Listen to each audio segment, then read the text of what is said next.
Sekalipun kita tidak bertatap muka secara langsung, izinkan saya mengucapkan shalom kepada jemaat semua dimanapun Anda berada.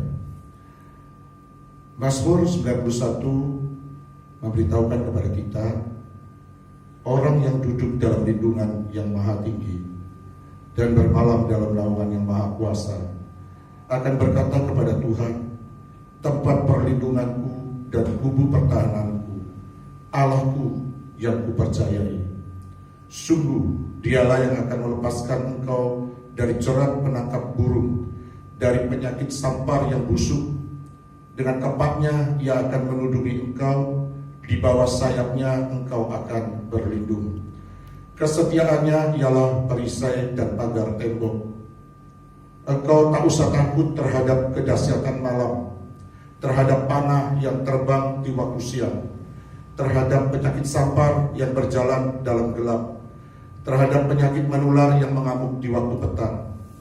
Walau 1.000 orang rebah di sisimu dan 10.000 di sebelah kananmu, tetapi itu tidak akan menimpamu. Engkau hanya menontonnya dengan matamu sendiri dan melihat pembalasan terhadap orang-orang fasik. Sebab Tuhan ialah tempat perlindunganmu, yang maha tinggi telah kau buat tempat perteduhanmu.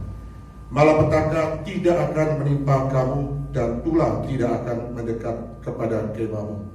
Sebab malaikat-malaikatnya akan diperintahkannya kepadamu untuk menjaga engkau di segala jalanmu. Mereka akan menatang engkau di atas tangannya, supaya kakimu jangan terantuk kepada batu. Singa dan ular tedung akan kau langkahi. Engkau akan menginjak anak singa dan ular naga. Saudara-saudara jemaat yang terkasih di dalam Tuhan, keadaan hari-hari ini adalah keadaan yang mencekam luar biasa. Saudara, mengapa luar biasa? Karena pandemi virus corona pada tanggal 12 Maret beberapa hari yang lalu telah meliputi di 121 negara di dunia, dengan total kasus 126.042 orang, dan yang sembuh adalah 67.056 orang. Dan dana yang dikucurkan sebagai gambaran 3 negara, yaitu yang pertama China. China mengucurkan dana berkisar 5.000 sampai 8.000 triliun rupiah. Amerika, Donald Trump menandatangani mengucurkan dana US dollar 2 triliun, artinya setara dengan 32.000 triliun rupiah. Dan Indonesia, Sri Mulyani mencadangkan 118 sampai 121 triliun rupiah. Pandemi virus corona ini mengakibatkan dampak psikologis, mental, dampak ekonomi, bahkan kemerosotan iman. Mengapa keadaan ini luar biasa? Karena secara pribadi saya baru pertama kalinya diisolasi selama hampir 14 hari dan mungkin akan lebih. Dan mengapa luar biasa? Karena secara korporat kita sebagai gereja baru pertama kalinya dalam pelayanan saya, gereja tutup dan firman Tuhan kita dengar melalui media sosial. Mengingat situasi yang luar biasa ini, maka setidaknya firman Tuhan dalam Mazmur 91 mengingatkan 4 hal yang bijaksana yang bisa Anda lakukan dalam hidup Anda. Pertama, jika Anda percaya dan berada dalam hadiratnya, maka Anda akan melihat kedahsyatan kehadirannya dalam hidup Anda. Anda boleh membaca, Anda boleh membicarakan, bahkan mendiskusikan tentang virus corona. Namun lebih bijaksana apabila Anda memakai waktu Anda untuk membaca, untuk membicarakan, bahkan mendiskusikan firman Allah dalam hidup Anda masing-masing. Fokuslah kepada Tuhan dan jangan fokus kepada virus corona. Karena Tuhan tidak bisa dibandingkan dengan virus yang sangat kecil, bahkan tidak terlihat kasat mata. Jika Anda fokus kepada Tuhan, maka Anda merasakan damai sejahtera dan pemeliharaannya atau providensianya yang setia dalam hidup Anda. Tetapi jika Anda fokus kepada virus corona, maka Anda merasakan ketakutan seakan-akan virus itu berada di depan mata dan hidung Anda. dan ketakutan membuat kekhawatiran serta turunnya imunitas dalam hidup Anda. Waspada boleh, ketakutan jangan. Diamlah di hadiratnya. Lakukan Mazmur ayat 1, ayat 2, dan ayat 9. Duduklah dalam lindungannya. Bermalamlah dan beristirahatlah dalam naungannya.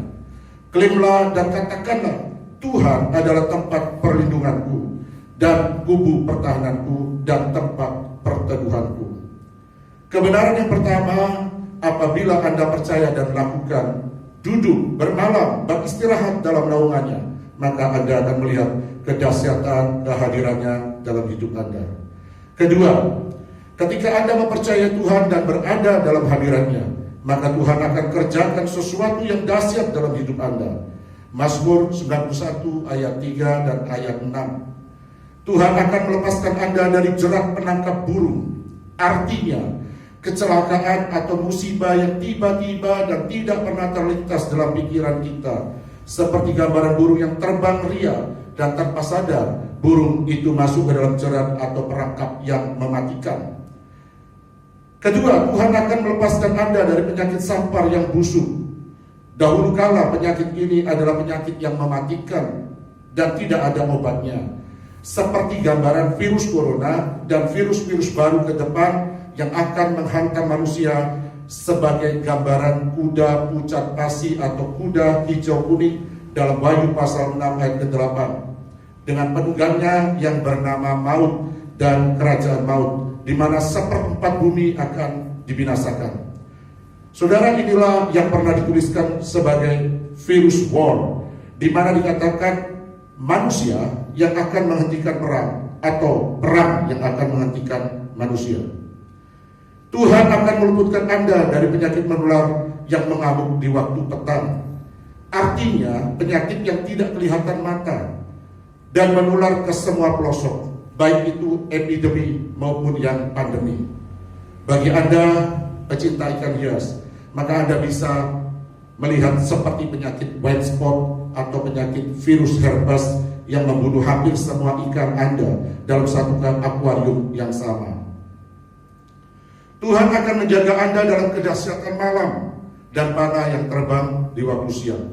Artinya, penyakit-penyakit yang diakibatkan oleh kuasa-kuasa gelap dan panas santet yang dibuat oleh orang-orang yang tidak menyukaimu. Jadi, saudara, kebenaran yang kedua, ketika Anda mempercayai Tuhan Yesus dan berada dalam hadiratnya, maka Tuhan akan kerjakan sesuatu yang dahsyat di dalam hidup Anda. Ketiga, kesetiaan dan perlindungan Tuhan disediakan bagi Anda semua. Mazmur pasal 91 ayat 4 dan 11. Kesetiaan Tuhan adalah pagar tembok dan perisaimu. Artinya sebagai pagar tembok atau seperti pagar tembok yang membentengi dari gempuran musuh-musuh, dan juga seperti perisai yang melindungi dari senjata musuh dalam bentuk apapun. Dengan sayap Tuhan dan kepak Tuhan adalah gambaran seekor induk ayam yang marah dan melindungi semua anak-anaknya dari serangan predator. Demikian kesiapan dan kesigapan Tuhan melindungi semua anak-anak tebusannya. Bahkan malaikat-malaikatnya diperintahkan menjagai segala jalanmu. Anda tidak tahu virus corona ada di mana. Anda mungkin pakai masker yang mahal. Ternyata virus itu ada di dalam dompetmu. Atau ketika engkau ambil uang di ATM, atau ketika engkau menerima makanan Gojekmu dan sebagainya. Tetapi ingatlah, malaikat-malaikatnya, ada agen-agen dan intelijen terbaik dari Tuhan yang akan menjaga Anda tidak menjamah virus-virus itu. Kebenaran yang ketiga, kesetiaan dan perlindungan Tuhan disediakan bagi Anda semua. Yang keempat, saudara-saudara, meluputkan Anda adalah prioritas pekerjaan pemeliharaan Tuhan. Mazmur pasal 91 ayat 7, ayat 10, ayat 12, dan ayat 13. Walau 1.000 orang rebah di sisimu dan 10.000 di sebelah kananmu, itu tidak akan menimpamu. Malapetaka tidak akan menimpamu, dan tulah tidak akan mendekat kepada kemahmu. Kemah berbicara tentang rumahmu dan rumah tanggamu. Malaikat-malaikatnya akan menatang engkau, mengangkat dan menggendong engkau. Wow, luar biasa. Terbang bersama-sama malaikat-malaikat Tuhan, sehingga kaki Anda tidak kena batu-batu yang tajam. Bahkan dimampukan menginjak anak singa dan ular naga sebagai gambaran iblis dan kuasanya. Saudara, ini bukanlah arogansi atau kesombongan atau kesenangan kita melihat penderitaan orang lain, tetapi ini adalah penegasan komitmen Allah bagi orang-orang yang berada dalam naungan pemeliharaannya. Sebagai penutup dan aplikasi dalam hidup Anda juga harus mengerjakan komitmen dan janji Tuhan ini dengan kedewasaan dan hikmat. Jangan pernah mentang-mentang Allah berjanji melindungi Anda, kemudian Anda sengaja mengemudikan mobil Anda dengan kecepatan 200 km per jam di jalan tol yang bergelombang. Atau mungkin Anda tidak mau duduk dan mengenakan safety belt di pesawat terbang dalam cuaca buruk karena merasa Tuhan bersama dengan Anda. Bahkan mungkin sekarang pun Anda dengan sengaja berjabatan tangan dengan pasien COVID-19 karena saudara berkata malaikat bersama dengan Anda. Kebenaran yang terakhir, ingat baik-baik, Anda juga harus mengerjakan komitmen dan janji Tuhan dengan kedewasaan dan hikmat. Turutilah nasihat firman Tuhan, turutilah nasihat para medis dan pemerintah yang ada, turutilah dan belajarlah gaya hidup sehat. Tuhan Yesus menyertai dan memberkati Anda semua. Tetap semangat di dalam Tuhan Yesus. Amin.